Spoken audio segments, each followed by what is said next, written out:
Bismillahirrahmanirrahim. Assalamualaikum warahmatullahi wabarakatuh. Bapak-bapak, ibu-ibu, mas-mas, mbak-mbak, khususnya adik-adikku sekalian yang dirahmati Allah dimanapun Anda berada. Kembali di IIP Channel bersama saya, IIP Wijayanto. Kali ini kita akan membahas tema yang mantan rasakan saat kamu kangen dan memanggil namanya di dalam doa. Ya, jadi ya, kalau orang-orang tua kita dulu ya, mereka punya keyakinan kalau ada orang yang sedang membicarakan kita, itu membuat kita jadi tersedak. Ya, jadi kalau kita sedang minum tuh atau sedang makan, tiba-tiba kita tersedak. Nah, itu biasanya orang tua kita dulu mengatakan, tuh lagi ada yang mikirin kamu. Ya, tentu itu pemahaman dan keyakinan orang tua kita dulu dan kita hargai ya. Tetapi bahwa kalau ditanya apa korelasi atau hubungan ya antara tersedak dengan ada orang yang memikirkan kita atau membicarakan kita, tentu sulit untuk dijelaskan. Yang lebih mudah dijelaskan ketika orang makan atau minum tersedak, itu biasanya ketika makan atau minum tadi dia sambil berpikir. Ya, jadi ketika orang berpikir itu kan suasana instruksi dari otak kepada organ tubuhnya menjadi tidak fokus, menjadi tidak rileks ya, yang membuat orang menjadi mudah tersedak. Karena itu kalau lagi makan ya, tidak usah sambil ngobrol, tidak usah sambil mikir yang aneh-aneh, ya makan saja ya, dan segera diselesaikan. Nah, begitu kan. Nah, sekarang yang lebih ilmiah, misal begitu, tanda ketika mantan memikirkan kita ya adalah ketika kita menjadi ingat kepada dia. Nah, sekarang apa yang mantan rasakan ketika kita yang kangen dan menyebut nama dia atau membicarakan dia? Ya, nah sebelum kita bahas lebih jauh lagi, jangan lupa yang belum subscribe untuk memencet tombol subscribe dan menyalakan lonceng notifikasi agar Anda selalu mendapatkan pemberitahuan video-video terbaru dari channel kesayangan kita ini.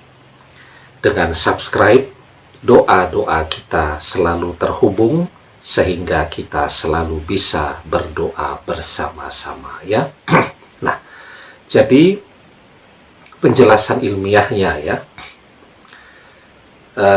di Sheffield University ya, Profesor Digby Tatum dan kawan-kawan itu pernah meneliti tentang hubungan antara pikiran manusia dengan manusia yang lain yang bekerja seperti halnya wifi, selalu terhubung. Sehingga kalau pikiran, dia tidak tergantung kepada jarak ya. Artinya orangnya di mana, mantannya sedang ada di Inggris, di Amerika, dan seterusnya, dia tidak tergantung kepada jarak.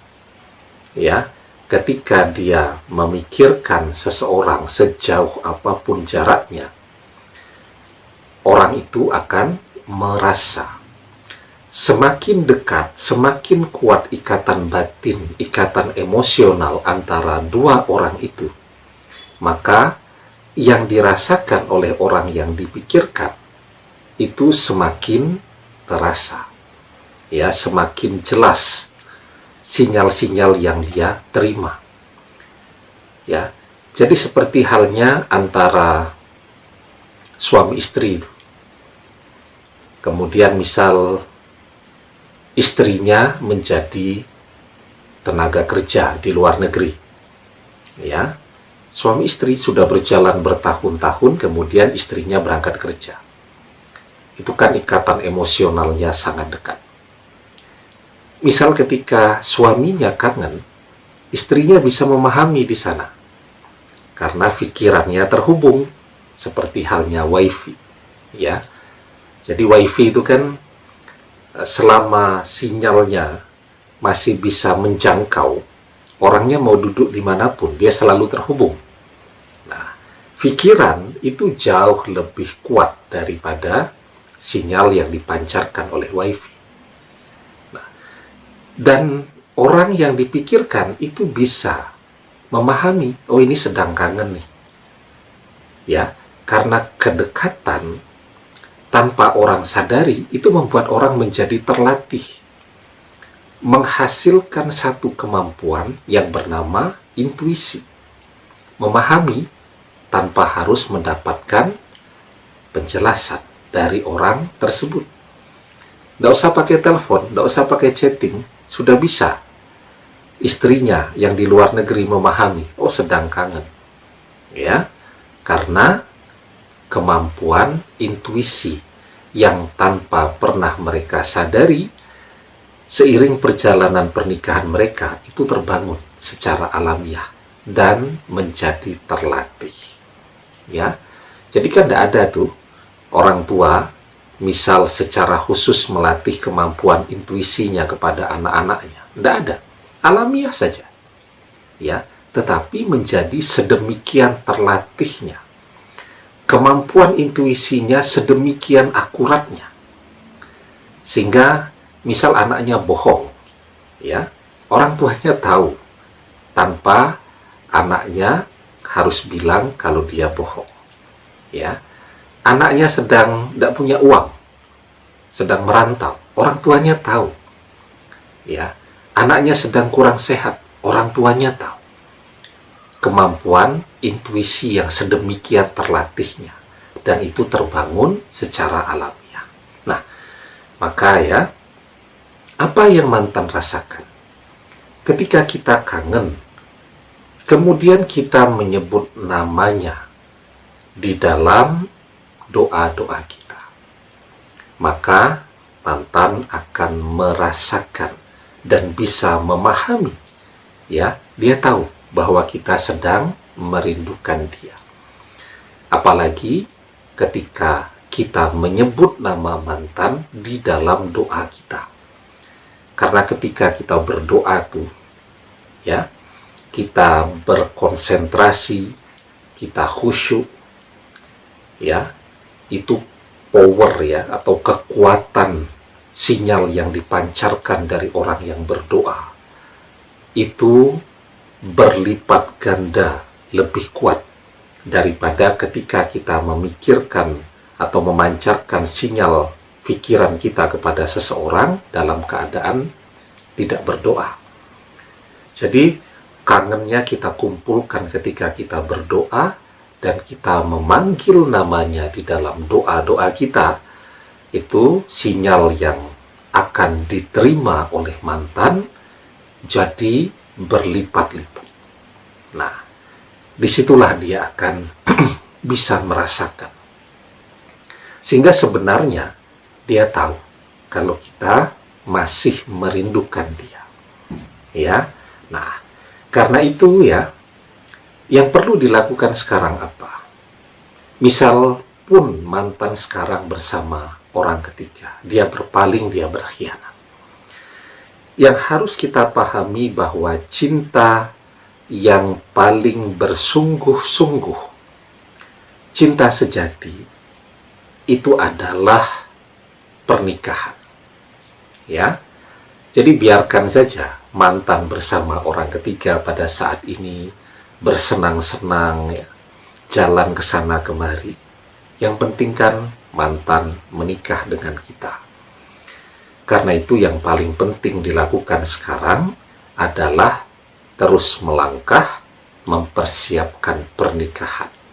Ya, insya Allah ketika memang kita sudah siap untuk menikah, maka mantan akan kembali kepada kita. Ya, kita siap dan kita terus berdoa agar mantanlah yang akan menjadi jodoh kita dunia akhirat. Cinta yang sejati itu adalah menikah. Maka di dalam sebuah hadis kita diajarkan, lam naro lil mutahabbaini mislan nikah. Aku tidak pernah melihat ada dua orang yang saling mengasihi selain melalui jalan pernikahan. Ya, demikian yang Rasulullah Shallallahu Alaihi Wasallam ajarkan kepada kita. Karena itu, ketika mantan pergi jangan bersedih, terus bekerja. Yang sudah bekerja banyak menabung, persiapkan pernikahannya. Yang masih kuliah, percepat kuliahnya agar bisa segera selesai, bekerja, menabung, dan saya yakin ya, ketika nanti mantan memilih orang ketiga yang segala sesuatunya masih tergantung kepada orang tuanya, beli bensin, sepeda motor masih minta kepada orang tua, dengan Anda yang sudah mandiri, mantan akan memilih Anda yang sudah mandiri. Demikian, semoga bermanfaat. Wallahu a'lam bishawab, billahi taufiq wal hidayah. Assalamualaikum warahmatullahi wabarakatuh.